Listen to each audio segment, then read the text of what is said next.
อิสราเอลเริ่มเคลมว่าแผ่นดินไทยเป็นของลูกหลานชาวอิสราเอลพระเจ้าได้มอบให้เมื่อ 3,000 ปีก่อนเด็กอิสราเอลจึงพยายามปลดธงไทยลงให้หมด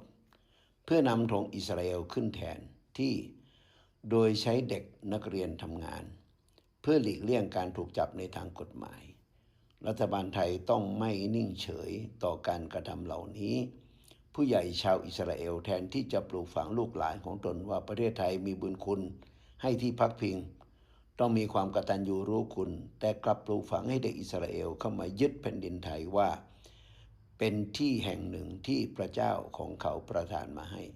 เป็นการกระทำอย่างเปิดเผยเหมือนกับที่เขาทำการยึดประเทศอื่นๆคนไทยทนดูได้อย่างไรลองดูนะครับแผ่นดินของไทยเจ้าหน้าที่ที่รับผิดชอบก็ต้องมาพิจารณาเรื่องนี้ให้ดีๆก่อนที่มันจะสายเกินไป